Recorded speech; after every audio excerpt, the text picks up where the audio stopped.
I want to bring in now Democratic Congressman Mike Thompson. Congressman Thompson, good morning, of course, of California. I should note that you chair the Gun Violence Prevention Task Force as well. Good morning, and thanks for being with us. Good morning, Hallie. Thanks for having me on. Of course, I want to talk about this gun legislation, but I want to start picking up from where my colleague Blaine Alexander left off. The House passed the George Floyd Justice and Policing Act, as you know. If it is totally gets signed off on, it's going to be the first law that tries to hold police accountable and change the culture of law enforcement, basically. We're a year out from Breonna Taylor's death. The officers involved in that were not charged in her death. You may have heard a piece of that interview with Breonna Taylor's mom just now. She said nobody is doing anything about it. I wonder, as a member of Congress, as somebody who is a leader in this country, how do you respond to that? Well, I'm very sorry about Breonna and others who have been in the same situation, and our heart goes out to all of them. But please know that Congress is working on this. As you just mentioned, we passed the legislation to provide reform to ensure that the police officers are conducting themselves in a way that protects the safety of the American people. And that bill is now over in the Senate, where it will be debated. I suspect there'll be some changes made and will come back to the House, be passed and signed by President Biden into law. Let me talk about the bills that are on the floor today to expand those background checks before gun purchases. Democrats have been saying the bills close what they call dangerous loopholes. As you know, the issue for years now has been the lack of, frankly, bipartisan support, particularly what we saw in the Trump administration with a Republican-controlled Senate. What are the chances that these bills, if they pass the House, could end up getting through the Senate? And how much bipartisan support do you think you have right now? Well, my bill, HR8, would expand background checks to all gun sales and most transfers. So if someone is going to buy a gun, they have to get a background check to make sure that they're not a criminal or they're not dangerously mentally ill. We know this works. Just in where background checks apply today, and that by federal law, that is all licensed firearm dealers. There are 160 felons every day that are stopped from buying a gun because of the background check. There are 50 domestic abusers that are stopped every day from buying a gun because of the background check.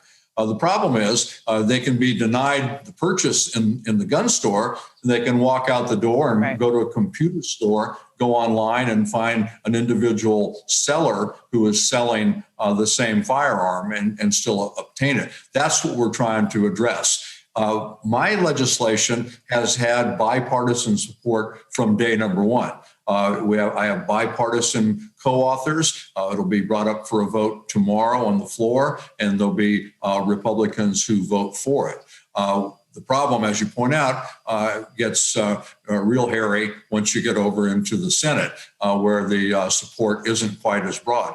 There are Republicans who support it, but they have the 60-vote requirement to bust a filibuster over there, and it becomes a little bit more difficult. But Hallie, 90% of the American people believe in passing the background check bill. Can you imagine the Senate debating a filibuster to stop this from coming to a vote when 90% of their constituents support it?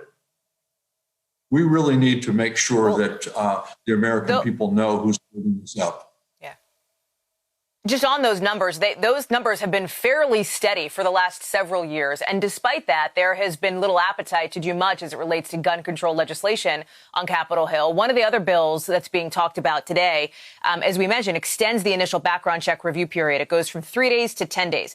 The NRA specifically opposes this. They say about this Charleston loophole that 3 days makes sure the FBI carries out its background check duties, quote, in an expedient and responsible manner.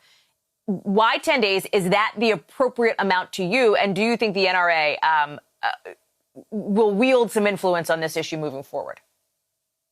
Well, they're certainly going to wield some influence, but they're absolutely wrong.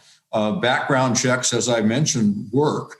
And why wouldn't you allow them the time to complete the background check? In the overwhelming number of cases, it only takes a matter of a few minutes to complete a background check. But sometimes there's problems and it takes a little bit longer. And I don't know a single responsible gun owner who thinks that it's okay to run the clock on this and just give someone, in some instances, that someone is a prohibited purchaser, just to give them their gun. We should let the background check run its course and find out if they're prohibited or not. If they're not, they get their gun, no problems. A little inconvenience. I'm a gun owner, as you know. I support the Second Amendment, and this pushback is, I think, nonsensical. Congressman, I'm out of time. Very quickly, on the COVID relief bill, we're seeing a little box in the corner of our screens here of the debate happening now. Do you think this is it, or do you anticipate that there might have to be another relief bill down the road? Well, I think we're seeing some light at the end of the tunnel. Vaccines are rolling out a lot smoother. There's more of them. I think we're well on the way to recovery. And Janet Yellen told me yesterday that if this passes, it's going to speed up the economic recovery in the country. And so I'm hopeful that this gets passed, signed into law right away, and the American people know that help's on the way.